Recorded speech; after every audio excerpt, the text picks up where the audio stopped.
Iran और Israel के बीच युद्ध का दायरा अब बढ़ने लगा है और अब एक नया मोर्चा खुल चुका है लेबनान से। लेबनान की प्रभावशाली सशस्त्र संगठन हिजबुल्लाह ने इसराइल को कड़ी चेतावनी दी है। संगठन के मुखिया शेख नईम कासिम ने कहा है कि उनका संगठन ईरान को हर संभव मदद करेगा।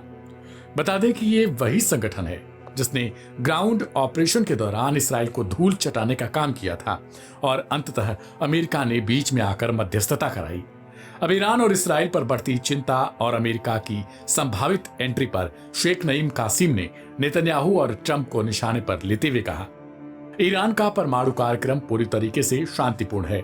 यह अपने लोगों की सेवा के लिए है, न कि युद्ध के लिए। यह बयान ऐसे समय में आया है जब इसराइल ने ईरान पर उसके परमाणु ठिकानों को लेकर हमला किया हो। इसके जवाब में ईरान ने भी मिसाइलें और ड्रोन से जवाबी कार्रवाई की और लगातार इसराइल पर धमाके कर रहा है। अब हिजबुल्लाह की इस घोषणा ने इस टकराव को एक बड़े क्षेत्रीय युद्ध में बदलने की आशंका को और तेज कर दिया है, विशेष रूप से तब जब हिजबुल्लाह के पास हैं हजारों मिसाइलें, ईरान का समर्थन और लेबनान की सीमाओं पर दबदबा। इस बीच इसराइल पहले ही उत्तरी सीमाओं पर हाई अलर्ट पर है। गैलिली, माउंट डो और गोलान हाइट्स जैसे क्षेत्र को संवेदनशील घोषित कर दिया है। विशेषज्ञ मानते हैं अगर हिजबुल्लाह पूरी ताकत से मैदान में उतरता है तो इसराइल को दो तरफा मोर्चा संभालना पड़ेगा, दक्षिण में हमास और उत्तर में हिजबुल्लाह। गौरतलब है कि ईरान और इसराइल की जंग के बीच एक और नाम लगातार सुर्खियों में है, वो है डोनाल्ड ट्रंप का। संयुक्त राष्ट्र से लेकर अमेरिकी मीडिया तक सब यही पूछ रहे हैं, क्या अमेरिका का इस जंग में खुले तौर पर कूदना संभावित है? Aim right, achieve big. At KR Mangalam University, we provide you the platform to turn your dreams into reality. At KR Mangalam University. लेकिन ट्रंप की तरफ से अब तक कोई सीधा बयान नहीं आया। कभी समर्थन, कभी विरोध, कभी धमकी, तो कभी खामेनेई का खत्म करने पर सीधा तो नहीं, लेकिन इशारों में चेतावनी। हालांकि एक रिपोर्ट में इस चुप्पी के पीछे की कहानी सामने आई है। रिपोर्ट्स के मुताबिक अमेरिका में कुछ दिन पहले एक गोपनीय सुरक्षा बैठक की गई। इस मीटिंग में अमेरिका के सबसे शक्तिशाली गैर परमाणु हथियार GBU-57 यानी बंकर बस्टर पर चर्चा हुई। बंकर बस्टर बम जो जमीन के कई मीटर नीचे तक घुसकर धमाका करता है, जिसे विशेष रूप से ऐसे दुश्मन ठिकानों के लिए बनाया गया जो सतह से नीचे छिपे होते हैं। यानी सीधे शब्दों में कहें तो यह बम ईरान के उन गुप्त परमाणु ठिकानों के लिए बनाया जिन्हें नतांज, फोर्दो, इस्फहान और अराक जैसी जगहों पर चट्टानों के भीतर छुपाया गया। हालांकि अमेरिका भी इस बम की सटीकता और क्षमता को लेकर निश्चिंत नहीं है। मध्य पूर्व में ईरान और इसराइल के बीच जारी युद्ध को 8 दिन पूरे हो गए। 13 जून से इसराइल ने ईरान पर बड़े पैमाने पर एयर स्ट्राइक शुरू किए थे। इस हमले में इसराइली फाइटर जेट्स ने ईरान के परमाणु ठिकानों, सैन्य प्रतिष्ठानों और यहां तक कि वरिष्ठ वैज्ञानिकों और अधिकारियों को भी निशाना बनाया। अब जब ईरान ने बदले की कार्रवाई शुरू की तो दुनिया को लगा कि अब ये विनाश की लीला और आगे बढ़ेगी। दोनों देश अब रिहायशी इलाकों को निशाना बना रहे हैं और हमलों में आम नागरिकों की मौतें हो रही हैं।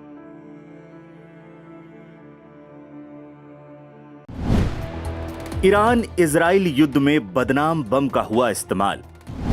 ऐसा बम जिसे दुनिया का कोई एयर डिफेंस सिस्टम नहीं रोक सकता। ईरान ने इजराइल पर दाग दिए क्लस्टर बम। इजराइल के सामने आ गया उसका सबसे बड़ा डर।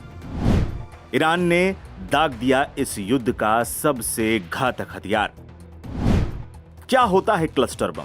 क्यों पूरी दुनिया इससे थर थर कांपती है? जानेंगे सब कुछ इस वीडियो में। नमस्कार, मैं प्रशांत कुमार और आज हम बात कर रहे हैं एक ऐसी खबर की जिसने पूरी दुनिया में तहलका मचा दिया है। इजराइल के खिलाफ ईरान ने अपना सबसे घातक हथियारों में से एक का इस्तेमाल किया है। ईरान ने दुनिया में बदनाम क्लस्टर म्यूनिशन से लैस मिसाइलों से इजराइल पर हमला कर दिया। ईरान के सुप्रीम लीडर को मिली जान से मारने की धमकी के बाद ईरान ने इजराइल पर मानो कोई रहम न दिखाने का मन बना लिया है और अब ऐसे बम का इस्तेमाल किया है जिस पर दुनिया के 100 से ज्यादा देशों ने रोक लगा रखी है। इजरायली सेना ने इसकी पुष्टि की है कि ईरान ने सोमवार को हुए मिसाइल हमलों में क्लस्टर बम का इस्तेमाल किया। इसका मतलब साफ है कि अब ये लड़ाई सिर्फ टारगेटेड स्ट्राइक पर ही नहीं बल्कि नरसंहार की ओर बढ़ रही है। ईरान की जमीन से आसमान की ओर उठता धुआं और फिर इजराइल में गूंजे धमाके। ये सिर्फ सामान्य मिसाइल हमले नहीं थे। इजरायली डिफेंस फोर्सेज ने कहा है कि इन मिसाइलों में थे क्लस्टर म्यूनिशन। यानी वो बम जो एक बार में कई हिस्सों में फटते हैं और तबाही बिखेर देते हैं। विशेषज्ञों का भी दावा है कि ईरान ने इस बार MIRV टेक्नोलॉजी का उपयोग किया है, यानी एक ही मिसाइल कई अलग अलग टारगेट्स पर हमला कर सकता है। Aim right, achieve big. At KR Mangalam University, we provide you the platform to turn your dreams into reality. At KR Mangalam University. क्या होता है क्लस्टर बम? क्लस्टर बम एक खास प्रकार का युद्ध हथियार होता है जिसमें एक बड़ा बम होता है जो अपने टारगेट पर पहुंचते ही हवा में खुल जाता है और उसमें से दर्जनों और सैकड़ों छोटे छोटे बम निकलते हैं। इन्हें बॉम्बलेट्स कहा जाता है। ये बाहर निकलकर एक बड़े इलाके में बिखर जाते हैं। दुनिया में इस बम को काफी खतरनाक और बदनाम माना जाता है। युद्ध में इस बम के इस्तेमाल पर रोक तक लगी हुई है। ऐसे में ईरान की इस कदम ने इजराइल को सख्ते में जरूर डाल दिया है। कैसे काम करता है क्लस्टर बम? हवाई जहाज, ड्रोन या मिसाइल से इस बम को दागा जाता है। टारगेट के ऊपर पहुंचते ही बम हवा में खुलता है। उसके अंदर से दर्जनों या सैकड़ों बॉम्बलेट्स बाहर निकलते हैं। ये बॉम्बलेट्स जमीन पर गिरते हैं और विस्फोट करते हैं या फ्यूज के हिसाब से बाद में फटते हैं। इन बॉम्बलेट्स को इस तरह से बनाया जाता है कि वो एक बड़े इलाके में फैले सेना के वाहन, सैनिक या कोई अन्य टारगेट को ज्यादा से ज्यादा नुकसान पहुंचा सके। ईरान अभी भी बैलिस्टिक और हाइपरसोनिक मिसाइलों के जरिए इजराइल को निशाने पर ले रहा है। मिसाइल में ही ईरान के अधिकारी क्लस्टर बम फिट कर दे रहे हैं। ईरानी बैलिस्टिक मिसाइल हवा में 7000 मीटर की ऊंचाई पर 20 अलग अलग रॉकेट में बढ़ जाता है। क्लस्टर बम के इस्तेमाल का इतिहास। क्लस्टर बम का इस्तेमाल सबसे ज्यादा द्वितीय विश्व युद्ध के समय हुआ था।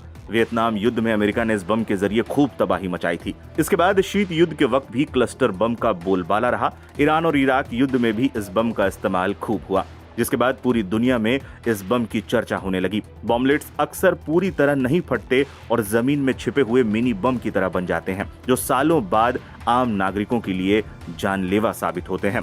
यही कारण है कि 100 से ज्यादा देशों ने क्लस्टर बमों पर प्रतिबंध लगाने वाली अंतर्राष्ट्रीय संधि पर हस्ताक्षर तक किए। हालांकि अमेरिका, रूस, चीन, इजराइल और भारत और पाकिस्तान जैसे देशों ने ऐसा नहीं किया था। दावा किया जाता है कि हाल ही में रूस यूक्रेन युद्ध के दौरान भी रूस ने इसका इस्तेमाल किया था।